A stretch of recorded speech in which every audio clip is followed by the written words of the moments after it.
Üçüncü celese derse Sahih-i Tirmizi'den. Elhamdülillahi Rabbil alemin. Ve salatu ve selamu ala seyyidina seyyidil enbiyayı vel mursalin ve ala alihi ve sahbihi ecma'in.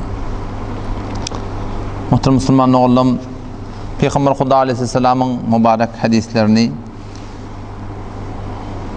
İmam Tirmizi rahmetullahi aleyh düşürüptür. Abwabu zuhud, zuhdun hakkında. Yani bir zatlar ki ahiretine peyda vermeyen zatlar var, ahiret uğruna sana değer veren zatlar var, şolardan gören çekmeli. Ve her bir celetelerden de bir maksatlar var. Her bir 3 milyonla baş var, kendi 3 milyon var. Fermandarida, şehirdarida, bağışdarida, şuray şehirde, berdek şuray Rusay şehir, yani Rusya malahın şuralarında, muhtelif öylerde, şolan her gayetinden bir maksatlar idarlanıyor. Bu şey dini celetelerden maksat neyme? Biz öz hahişat-ı nefsanimizden el çekip, iştibah tefekkür ya amallarımızdan el çekip, şol Huda bilen Peygamberin aydanına oraya yaşamaklık. İnsanın içinde yel oluyor da yel. Peygamber Huda Aleyhisselam aydıptır, qaharın gelenine otur deyiptir da.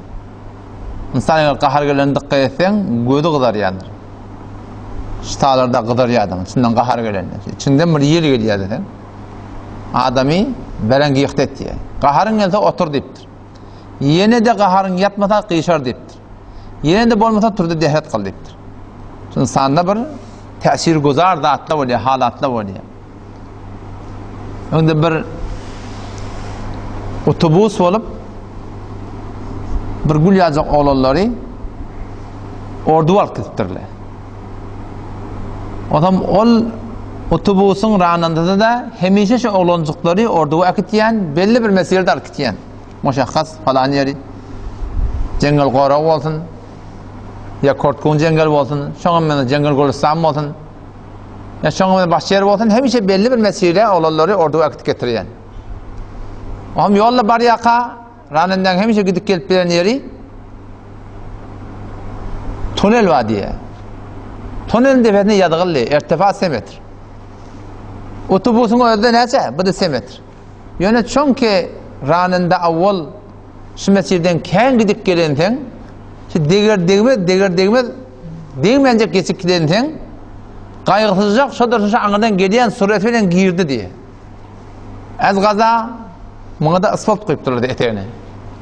Bu da goýan galypdyr diye şonu şu giýiren şu jyk porum sesler bilen wehşetna halatdan zordan turmutup taklapdyrlar. Orta arada giýire diýildi toleň ortasyna. Oğlan soýta düşýärler, aňyrdan ham rasazyn şanqy idare intizamat böyle şey hem de düşýärler. Näme etmeli? Elhamdülillah hiç kim bolan zat ýok, ýöne şunun istadan ne yapalım çıkarmaly. Adam her kim bir ýol berdi diye. Am bir dit diye asfalda gadaýdy. Bir dit durýarsın tepesine hulasa bir honasan agrym berip öwreltmeli. Bir ýymyk gazap gül ýazak oğlan şonda ýanky fikredip duran adamlaryň arasyna barıp aýtdy diye şeýle men size bir ýol öwreden dit. O gödede ýymyk gazap oğlan on kim näme? Bir oğlan çykan ýanyna gidip durlar. Onu ýok men bir ýol öwretjek diýipdir. Näme ýol öwretjek diýdi. Onda bizim diýdi medresede kitabı ahlagymyz we muallime ahlagymyz da var. Şu muallime ahlagymyzyň bize öwreden dadysy ketir eger şu mesir zindigiňizde muhtelif müşkilatlar bolýar, narahatlylar bolýar, perişanlylar bolýar, mebana hay zindigi bolýar, doganyň bilen, eneň bilen, ataň bilen, aýalyň bilen, daştawryň bilen, hulata bir mebaneler bar taňa. Näme çok bolýar, derer berjek bolýar, sen öwlenjek bolýar, sen aýtýan jiran bolanak, şola bilen oňuşjak bolsaňyz, ýolyşy diýdi, bir modar öz hahişat-ı nefsaniýiňiz içiňizden gelýän yerler bar da onu üstleýe, şu yerleri ýatyryň diýdi. Hama diýipdir, hop, meniňe hop bir derse ahlak diýipdir, gawurun. Biziň gurumda näme degişiklik urun diýipdir. Onu hiç açın otobüs dikçe döden diýipdir. Ahmatcan aýtmyş bilen lehtim pençer etmesin, burada ýelini çykarmasyn diýipdir. Ýelini çykartan etek çökçük da. Adam şeyler rahat geçikçek diýdi. Şoň aýdan gulak asdyrlar. O şey celetelerde şu biziň bir sidatlamyz bagyn bilim da. Şu bilmeýän zatlamyz biziň hahişat-ı nefsanimiz temritdiýe. Bizim bilmeyen zatlamız Biz barakim bir qahar gelmenler yerde qahar geldiripdi. Bizim bilmeyen dağıtlamaz, bizi bilmeyen durumda günahkar edipdi. O şu nimet diye bizi Hudaydan daşat diye. O şu Hudaydan daşatmaklık bizim rızkımıza, ruzimıza, ahlakımıza, kulli mesir zindigine varakından tesir koyuyor. Sadece dünkü öten şampır günün ne molli? Dağıtandan sonra günde oynası yatmalı. Yürün ıslayan dağıtçı. Halbuki rızkı ruzin paylanıyan vakti diye şudan. Günün sonra gençlik gelecek vata. Yani maddi taydan ne peyda? Cismi taydan ne peyda? İmani taydan ne peyda? Ki şunu ulamala, Peygamber'in hadisine göre, şeriata göre, şu günah diye koyupturlar. Yürek isteğilen mi biliyen?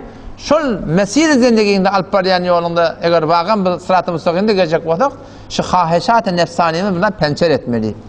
Hasırını bundan iterakka etmeli. O şol ne mi? Tevazuna tanımalı.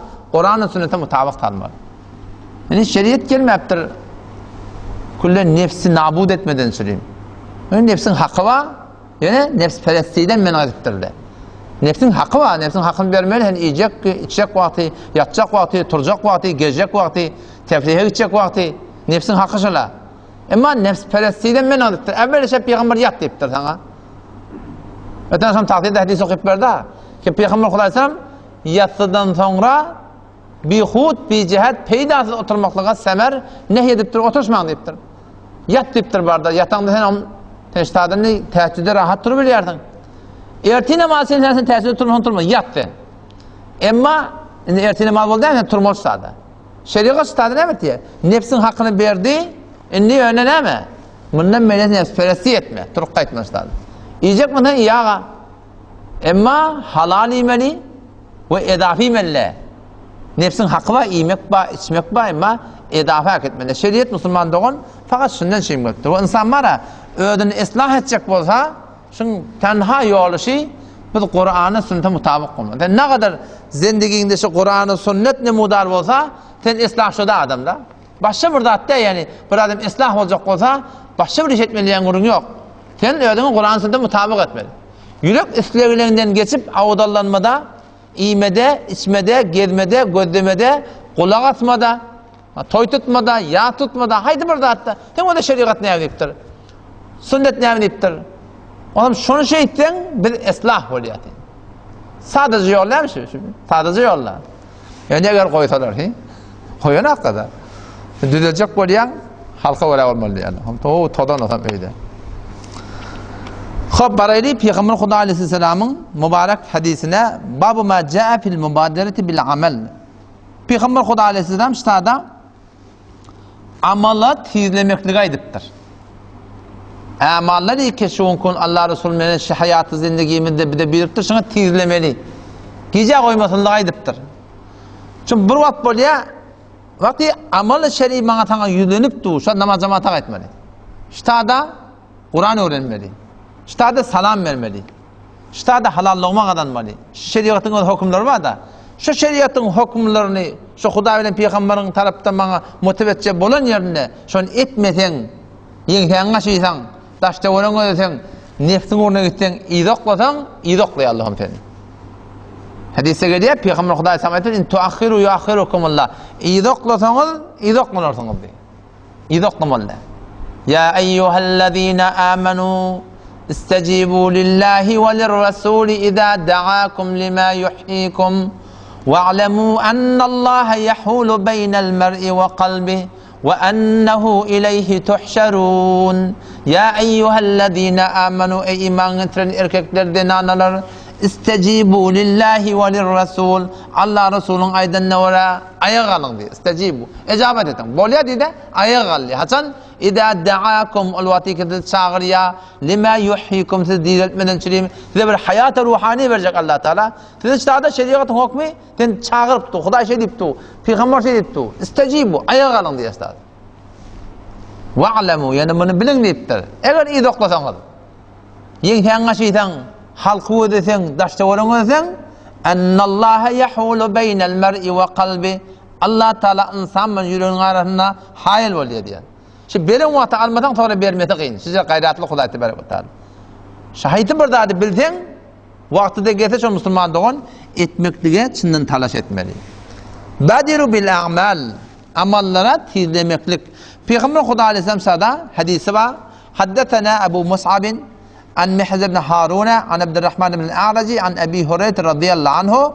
Ravi Hazreti Ebu Hureyre radıyallahu anhu ayeti enne Resulullah sallallahu aleyhi ve sellem kal badiru bil a'mali seb'an.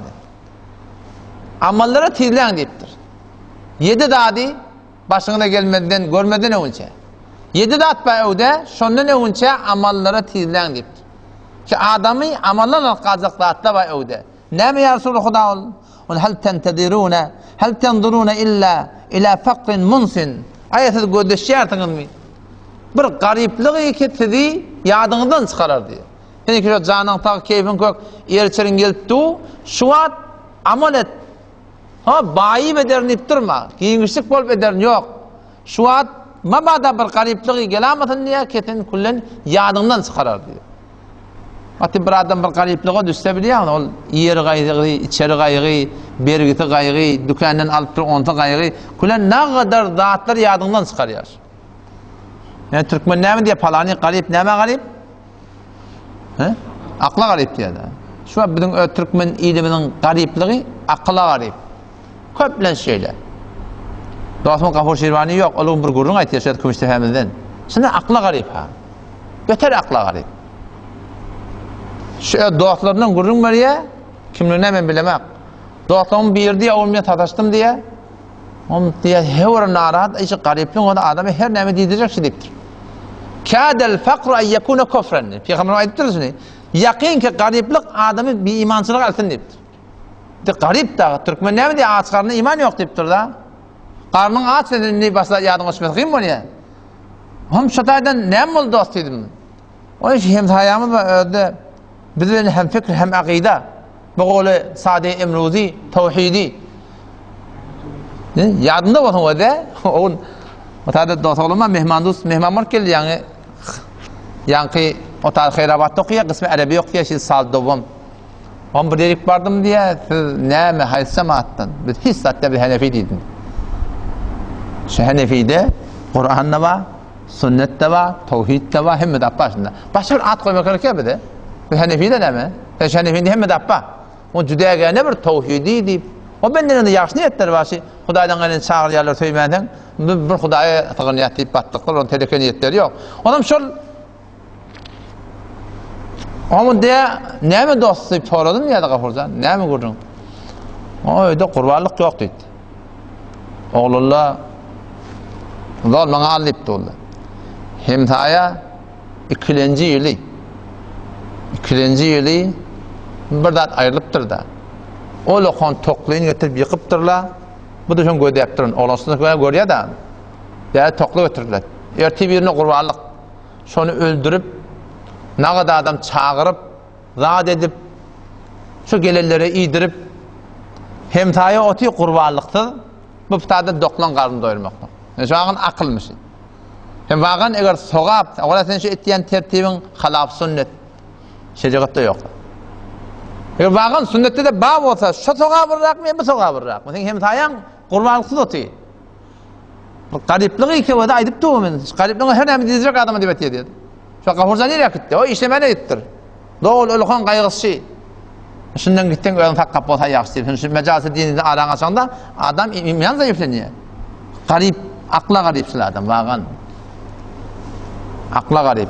Onun hem tayam bazam çağırdım. Bazam çağırımda hop Tuhran başında bil sünnete mutabık her kim öldü gayeti.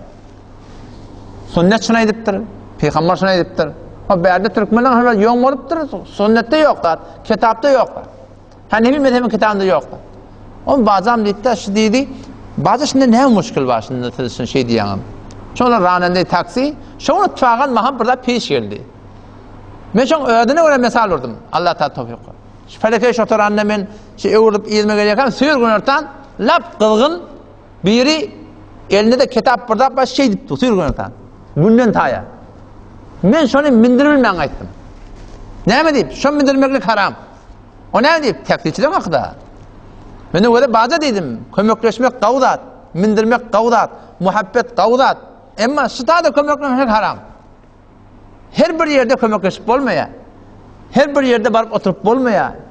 Her bir yerde dua edip olmuyor. Her zanına tertibi var. Stada kanun koyup durlar ağaf. Falani. Sen kömek verecek mi? O feri koçelerde piyadalar mindiriver. O da takdir edene. Ama asli kıyaman kimin hakkı? Şu taksilerin hakkı da. Sen gelip stada mindirden bir benden hakkını iyip durdun. Böyle ki sen onu pul almadın. Ben onu pul alacak da niyetim yok. O men buradan da pul almanı hen stada şunu mindirsen, sen bir adam hakkını hak edip durdun. Her bir yerde kömek vermeklik kanuna ters olan yerine doğru bolma inşallah men dedim. Stada dua etmek kavlat ama şu duanı Peygamber öde ediptir. Şu ayı 47 yılı Peygamber vermeyiptir. Sadaka verecek mi? Garibe ver, yetime ver, nakat öy çıkarmayan yerler var, belgili adamlar var, kurbanlık almayan yerler var. Şunun fikrini etmeli labısın. Akla gariplik. Yani bizim yolma hadiyen sağolun ne çotçu da çota ortturlardır. 65 nefer haza etti diye. 60 nefer diye senin. Oturup hesap ettik diye şunun etiyen harçlarını nefere 7 milyon nakt var diye harçlarını var. Yusuf Buradi etti malını öldürüyor daha dost olan. Men ödümden sonra biri gelip 1 milyon teklini teyit aldı diye falan. Nefere 7 milyon 60 tane haç neyse var diye 420 milyon. O da ne anırdayak bersi dursun, o ne kadar çargat, yağlık, namalık, yeni birdat, o ne kadar adam bir din yak getirli, geri yak getirli, işten kalk getirli, işin koy getirli, olur da şunu olur. 420 milyon, 400 milyon neysen. Fakat bir yıl haliyanın ödünden, ne kadar zaman olan ölüp olacak, ne kadar meşagil doğrulap olacak, ne kadar müşkilatlar halledip olacak.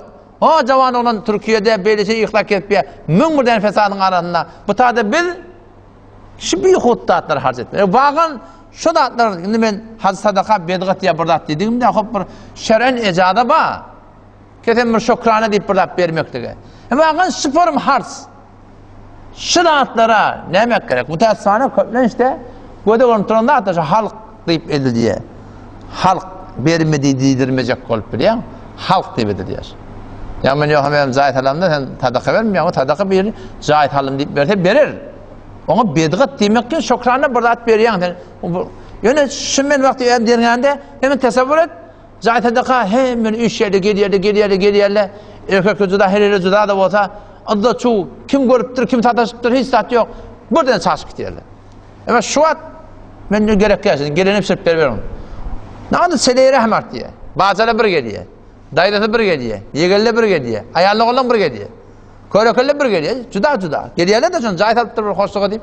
Cüda davran oturuşacaksın, gülüşeceksin, ağlaşacaksın, mescide geliyorsun. Ama o cırı olan hemmeti palanın ötede değil. Tağat dokul ona barmalı. Bir geliyorlar öğlen namazı yokladı. Hemen çarşı gidiyorlar. Hiç sele-i rahim beter zayıflı niye yani? O taraftan ne ol? Kalsın ki Huda hakikaten biri riyakariden şimdi bitecek bu Huda ol. O ki öde sırahaten şirki bu Huda. Peygamber'in sonra ayet ya. Hatta enduruna illa fakrin munsin. Siz şunu ödeşeğin ki bir garipliğe geldin ki hem de hayattan çıkar ya. Yetişmeyen etmiyor da sırahatlardan çıkıyor. Ev ginen mutgin ya siz şunu ödeşeğin mi? Ki bir bağlığı olsun ki bağlığı ki seni nimet ya. Nafermani yok diye.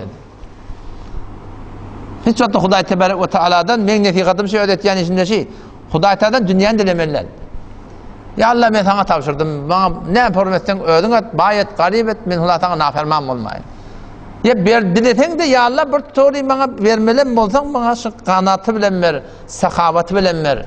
Çünkü bazen boluyor ki adam Huda Teala'dan baylık dileyip de idişin nafermaniye var. وَمِنْهُمْ مَنْ عَاهَدَ اللّٰهِ لَاِنْ آتَانَا مِنْ فَضْلِهِ لَنَصَّدَّقَنَّ وَلَنَكُونَنَّ مِنَ الصَّالِحِينَ Allah Teala şol adamları ki Huda Teala'dan dileyiptirler dünyada ya Allah bize mal ver deyiptirler. Huda Teala mal verenden sonra şolun gomrah olanlarını ettirler. وَمِنْهُمْ مَنْ عَاهَدَ اللّٰهِ Badiler başolurdan men عَاهَدَ اللّٰهِ Allah bilen söz etti diye. Dua ediptir da. لَاِنْ آتَانَا مِنْ فَضْلِهِ Eğer Allah Teala bana öz fadlından verse لَنَصَّدَّقًا men hetmin sadaka verecek وَلَنَكُونَنَّ مِنَ الصَّالِحِينَ men qava adamlardan olurun deyip Hudaven oturup dua ediptir diye. فَلَمَّا آتَاهُمْ مِنْ فَضْلِهِ ol vakti ki Allah öz fadlından şol adamlara verdi diye بَخِلُوا بِهِ Bakhil sıra etti diye. İnşallah ben ertaksam dağıtsan ben ayıtıp vereyim. sahabaların içinden bir ma'ruf sahaba şu param şolon hakkında inen, şonyalak adamların hakkında inen ayet. Garip adammıştı. Ona Kebuter Mescid diyorlarmış. Kebuter Mescid'in inşallah ben kıssatın inşallah tevfik verse ertesi inşallah etip verir. Allah da tevfik versin. Pek amallar hayti bir amal gelenine şey bayi veder, ay falan bol veder yok. Evde ne malık velder. Şimdi geçen hafta içinde de benlerde bir hanavada ne ata, iki tane kıyır, gitti bir tane kıyır kalan. Şunla Marava defeden inşallah ertesi mimarlık gelir. Marava defeden iki maşin çakışıp duruyorlar, 5 nefer iki maşinin dünyadan geldi. Haçan gidecek öldü, haçan gelecek meldi, haçan gelecek meldi. Şu tane Müslümanlığın şu ölüm var, şu ölüm kendi yattı. Şu ölümün öldü var, naudbillah, şu ölüm diyenler naudbillah kıyamet yoktu. Bu da şu ölümün öldü, vehşetli aktaçı. Vehşetli aktaçı, hem de alkazak aktaçı. Teşekkür ederim. Hiç kıtırın motoru yok. O da ne yaptı yürüyorum? Dünk gidip sak bile yürüyorum. Maşında yok. O da bolu değil. Renk pet kalacak ki. Yürüyorum diye yazacaksın. O da ölüm getir var. Hem bir alkazak kalacak. Şunu vehşetli aktaçı. Allah temizden tevfik versin. Vesselamu aleyküm ve rahmetullah.